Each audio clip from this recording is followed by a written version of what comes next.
Bonjour, bonjour. Aujourd'hui, je vous propose une série d'activités autour du langage. Le point de départ de l'ensemble de ces activités est une comptine à gestes autour de l'escargot. Donc, première activité, apprentissage de cette petite comptine. Petit escargot porte sur son dos sa maisonnette. Aussitôt qu'il pleut, il est tout heureux.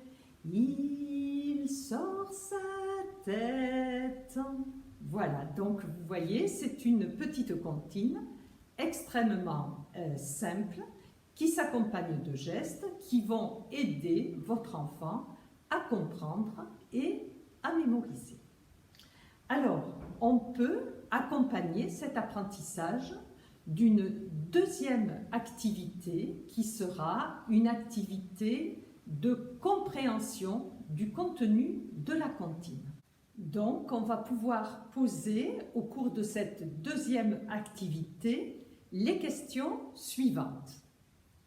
De qui parle cette comptine? Donc, cette comptine parle bien sûr d'un petit escargot.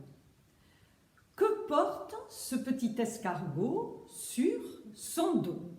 Donc, ce petit escargot porte sur son dos une maisonnette.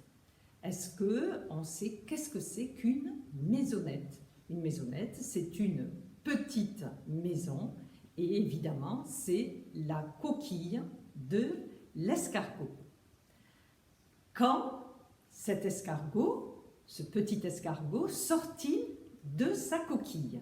Eh bien, il sort lorsqu'il pleut. Et comment est l'escargot quand il pleut? Eh bien, on apprend que l'escargot, quand il pleut, il est tout heureux. Donc, voilà le type de questions que l'on peut poser aux enfants pour s'assurer qu'ils ont bien compris le texte de la comptine.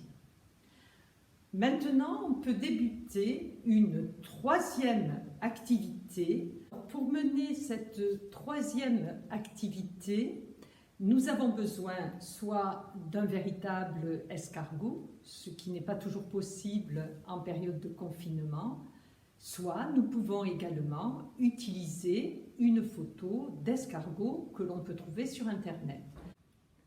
Nous allons observer les différentes parties de l'escargot lorsqu'il sort de sa coquille. Donc évidemment, la première chose que nous voyons, c'est cette coquille qui dans la chanson s'appelle une maisonnette et qui a une forme en spirale et qui bien sûr protège le corps de l'escargot. Ensuite, nous voyons une partie allongée qui est le pied de l'escargot et qui va lui permettre de ramper. Et enfin, la tête de l'escargot qui est munie de grands tentacules, ce sont des grandes cornes qui lui permettent de voir et ces grands tentacules sont rétractiles. Rétractiles, ça veut dire que si on touche un tout petit peu les tentacules, eh bien, immédiatement, ils rentrent. Nous avons également des petits tentacules qui lui permettent de toucher le sol sur lequel il progresse.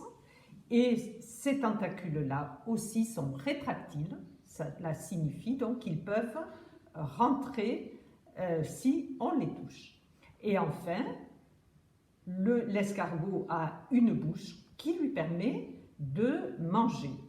Et l'escargot se nourrit principalement de végétaux, c'est-à-dire de plantes, de salades, de tomates. Voilà pour la description de cet escargot. Il ne faut pas hésiter à utiliser des mots un petit peu plus savants que les cornes de l'escargot. Utiliser le mot tentacule parce qu'il faut habituer les enfants à apprendre aussi des mots un petit peu savants, et ils sont d'ailleurs très très contents de les utiliser et de les ressortir dans certaines situations. Alors, une fois que on a appris avec l'enfant la comptine, une fois que l'on a répondu aux questions, une fois que l'on a observé un escargot, eh bien, on peut faire une quatrième activité. Il s'agira cette fois-ci de dessiner un escargot de manière la plus réaliste possible. Donc là, vous allez vous rendre compte que tout le guidage que vous avez pu faire auprès de votre enfant dans l'observation, dans l'information que vous lui avez donnée, eh bien, il y a de fortes chances pour que dans le dessin que votre enfant va faire, vous retrouviez toutes les informations que vous lui avez données à observer.